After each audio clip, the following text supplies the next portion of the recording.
নমস্কার বন্ধুরা, আসন্ন শারদোৎসবে তোমাদের প্রত্যেককে শুভেচ্ছা আমার তরফ থেকে। মূল বিষয়, এই যে সপ্তাহের যে কর্মক্ষেত্র, নেক্সট সপ্তাহে কিন্তু কর্মক্ষেত্র প্রায় ছুটি থাকার কারণে বেরোবে না। তা সেই সংখ্যা আমরা সেই মতো প্রকাশও করতে পারবো না। নতুন সংখ্যা যখন বেরোবে তখন প্রকাশ করব। মূল বিষয় যেটা দাঁড়াচ্ছে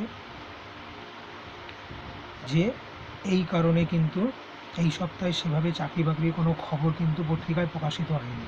অল্পের ওপর যে কিছু খবর প্রকাশিত হয়েছে সেটাই তোমাদের সঙ্গে ডিসকাস করব। প্রথম যেটা খবর, সারা দেশে একটা 14,298 টেকনিশিয়ান রেলের তরফে বড়সড় রিক্রুটমেন্ট ঘোষণা করা হয়েছে। মূলত যেহেতু টেকনিশিয়ান পদ আইটিআই বা ডিপ্লোমা যাদের করা রয়েছে তারা কিন্তু এই ক্ষেত্রে বাড়তি সুযোগ বা সুবিধা পেতে চলেছে। ডিটেলস বিজ্ঞাপনটা বড় আকারে দেওয়া রয়েছে, অনেকগুলো পাতা জুড়ে, সেটা ডিটেলস দেখে নিয়ে অ্যাপ্লাই করবে। পশ্চিমবঙ্গ পুলিশের data entry operator, software support personal, software developer, security and network administrator, এই ধরনের অনেকগুলো মাল্টিপারপাস পোস্টে অ্যাপ্লাই করা হচ্ছে। অ্যাপ্লাই শুরু হয়েছে, তোমরা সেই মতো দেখে বুঝে অ্যাপ্লাই করতে পারো।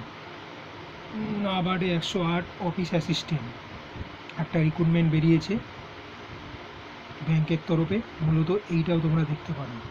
পাশাপাশি হিন্দুস্তান উর্বক এবং রসায়নে 212 ডিপ্লোমা ইঞ্জিনিয়ার এবং ট্রেনিং গ্র্যাজুয়েট, এই ধরনের একটা খবরকে তারা প্রকাশ করেছে। কী কী টার্ম আছে, কন্ডিশন আছে, ডেকে নিয়ে সেই মতো তোমরা অ্যাপ্লাই করবে। আর যেটা আর একটা রয়েছে, 200 তরুণ তরুণকে অ্যাপ্রেন্টিস ট্রেনিং দিয়ে প্রতিরক্ষা সংস্থায় ডাইরেক্ট রিক্রুটমেন্ট দেওয়া রয়েছে। অতএব সেটা কিন্তু অ্যাপ্রেন্টিস অ্যাক্ট অনুযায়ী হবে, সেই মতো তোমরা অ্যাপ্লাই করতেই পারো। এবং বিমান পরিবহন সংস্থা বেসরকারি, যদিও এটা ক্রেবিং কোড হিসাবে কিছু নেওয়া হচ্ছে, কিছু একটা রিক্রুটমেন্টের খবর বেরিয়েছে। চ্যানেলটা তোমরা লাইক করো, সাবস্ক্রাইব করো এবং নিজের মতামত ওপিনিয়ন অবশ্যই খোলা মনে জানাও। স্বাগত তোমাদের। নমস্কার।